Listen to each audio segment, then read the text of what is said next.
How much do you think that doing the door-to-door sales sharpened you, trained you to be successful in business? Tremendously. If they still sold encyclopedias door to door, all of my children would be inclined and made to do that for at least 3 months. What an experience. You're on your own, you make no money unless you do something, and they're not even expecting you. You go there door to door and try and get in and try and tell somebody these books are going to be good for you, and here's how you use them. And a lot of people want the easy answer, not realizing that going through the hard thing is the thing that's ultimately going to toughen you up, right? You're struggling, hard times befall you, you've got to go do something. How do you know what to do? Sometimes you don't. Sometimes you don't know what the hell to do. You're just out there doing it, and you just kind of learn from your own experience or go with whatever your heart tells you to do.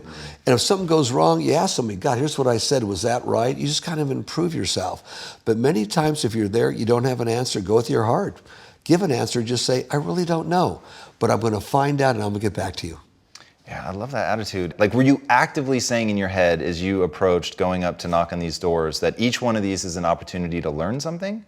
Mine kind of was, this in the beginning, okay, was successful people do the things unsuccessful people don't want to do. I'm going to knock on their door. Da, da, da, da. You would literally repeat that? Oh, yeah. That's where I learned that one phrase. It was a great phrase, my gosh. And then if you're going out there for 3 or 4 hours and then you still haven't gotten to the door, given a presentation, the second phrase that God knows where it came from, it just came to me was, when the going's tough, the tough get going. One more door, one more smile. And it was tough. It was, I think, a week before I even sold my first set of books, but I just kept going. How do you go from, you show up one day and your wife is walking out the door and she hands you the keys and, you know, basically she leaves, you're in your darkest hour. You've explained pretty well, like, how you don't get stuck at level 1. Right. Well, that was level -1 or 2. Okay, at that time, yeah, I'd been the master of ceremonies for the Sportsfication and Recreational Vehicle Show that weekend, had something new to do the following week. But whatever little money we had in the bank, she took. That check coming from them wasn't coming in for 1 week. And needless to say, she didn't pay the rent. I didn't know it, didn't pay the electric bill. Within 3 days, we were out of there. It was kind of down. And I think at that time, coming from an environment where you run across a lot of things that are very disappointing, I just looked at, okay, I have no money, I have a kid, okay, got a hold of an old car that was loaned to me. Okay, we got a house now. We can put, some of our stuff, our blankets will go in there, our clothes will go in there, right? We'll store the rest of my mom's house. I was too proud to tell my mother, Mom, I'm down and out. I got a kid, Bella split. Mom can't have my own room back, my son next to me. I was stupid. This happened twice in my life. I was ashamed to even tell her. So I knew that there were Coke bottles everywhere in those days, or soda pop bottles. 2 cents for a little one, 5 cents for a big one. I went around collecting them, which helped with ecology. Cashed them in those days. Every grocery store, every liquor store had to give you the money. And how did you keep going though? Like, how did you not, okay, I'm out of survival mode now, so now I'm there. And most people stay there forever. Like, how did you get to the next level and the next and the next? Well, for me it was, I knew I had to work. Plus I had this little kid. So I would drop him off at 2.5 years old to a little nursery school. At that time, the one I went to was free. The city actually had one. I'd go out and have to have a job. Many of the other guys we were around didn't have jobs, but I knew I needed a job to take care of myself, my son, and be able to one day have enough money to get an apartment and move on. And did you plan things like that out? Did you say, okay, list item number 1, apartment or job, or like, how did you put the plan together? Number 1 was just survival, period, and not having to tell my mom what I'm going through. Again, it was pride, stupid pride.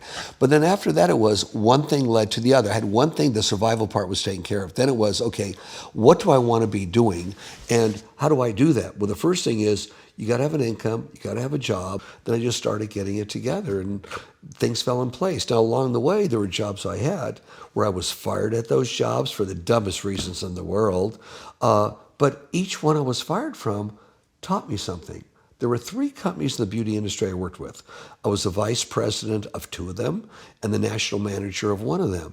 And each one of my divisions did very well while I was there. In one case, I was the trainer for the whole company, and they grew 50% in millions of dollars while I was there. Wow. Shortly after I started with $700, John Paul Mitchell Systems. 2 years later, something flashed in my mind. Wow, there is something called fate. There is something called your destiny. If you don't do it, be open, it could do it for you. Had I not worked for all 3 companies, it would have been impossible to start John Paul Mitchell Systems, was $700 or any amount of money. Each company I reflected taught me a different thing.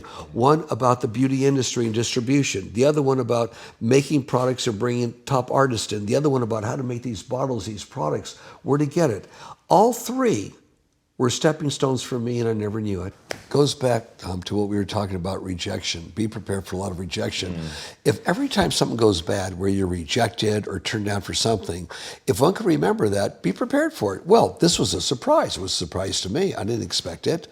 But when it happened, it was, well, it's meant to be to do something else. I was just meant to do something else. Look at the backer. Our backer pulled out. I needed $500,000 Paul Mitchell to start John Paul Mitchell's system. Yeah, this story is incredible. I had to have $500,000. I knew that.